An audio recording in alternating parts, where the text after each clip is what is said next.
E-Learning Water and Renewable Energy Learning Center Jasa Tirta II. Water and Renewable Energy Learning Center Jasa Tirta II adalah pusat pendidikan dan pelatihan manajemen sumber daya air dari hulu hingga hilir yang akan menyiapkan sumber daya manusia yang handal dan kompeten dalam pengelolaan dan pengusahaan dalam bidang sumber daya air, energi baru terbarukan, dan lingkungan.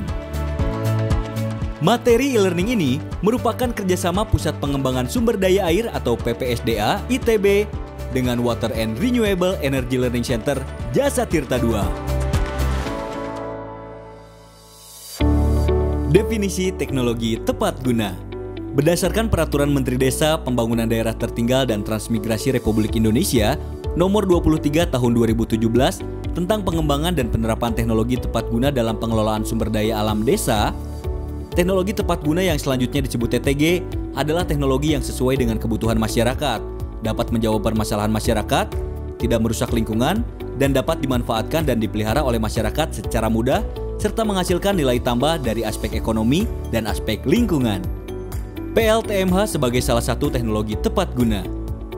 Pembangkit listrik tenaga mikrohidro atau PLTMH adalah suatu pembangkit listrik skala kecil yang menggunakan tenaga air sebagai tenaga penggeraknya dengan cara memanfaatkan tinggi terjunan atau head dan debit air.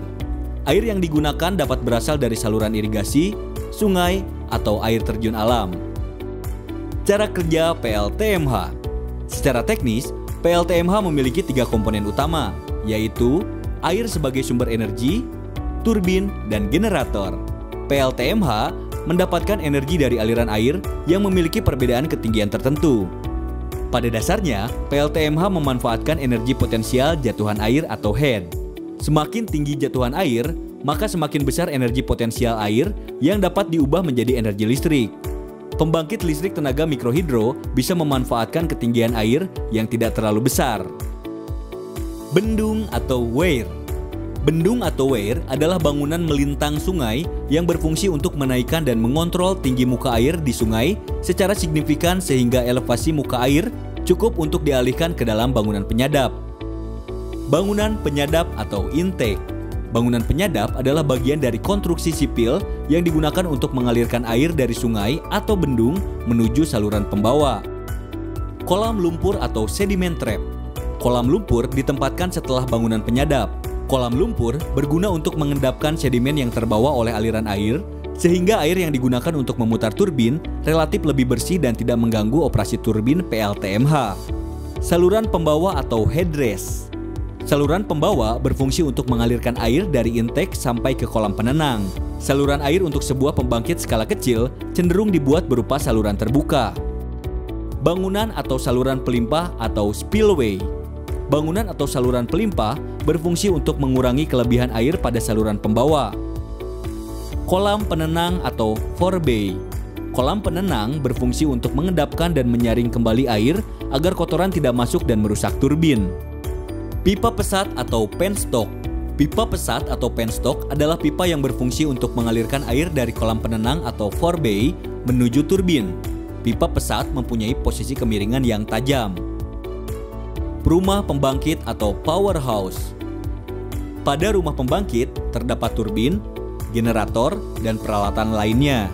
Bangunan ini menyerupai rumah dan diberi atap untuk melindungi peralatan lain dari gangguan cuaca, pencurian, ataupun gangguan lainnya.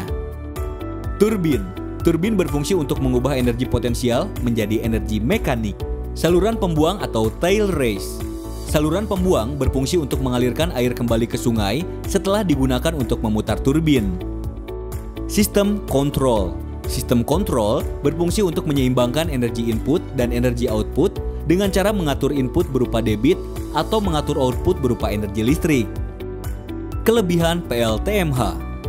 Pembangunan PLTMH adalah investasi jangka panjang bagi masyarakat dan lingkungan. Sekalipun biaya konstruksi dan operasional PLTMH tidak bisa dibilang kecil, namun potensial untuk dikembangkan untuk meningkatkan bauran energi terbarukan. Jika masyarakat dapat dilibatkan dalam operasional, pemeliharaan, dan konservasi das, maka biaya instalasi dan operasional PLTMH ini dapat menjadi lebih terjangkau. Kontribusi masyarakat dalam memelihara das dan infrastruktur PLTMH akan berdampak langsung terhadap besarnya manfaat yang diterima berupa energi listrik. Energi listrik yang dihasilkan oleh PLTMH merupakan energi terbarukan.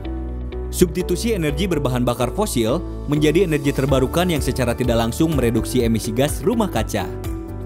Pengembangan PLTMH dapat dikategorikan sebagai salah satu upaya positif yang berkontribusi bagi mitigasi perubahan iklim global. Semakin banyak energi terbarukan yang dikembangkan, maka semakin baik pula persiapan kita untuk generasi yang akan datang. Terima kasih telah menyaksikan e-learning Water and Renewable Learning Center. Nantikan video e-learning kami selanjutnya.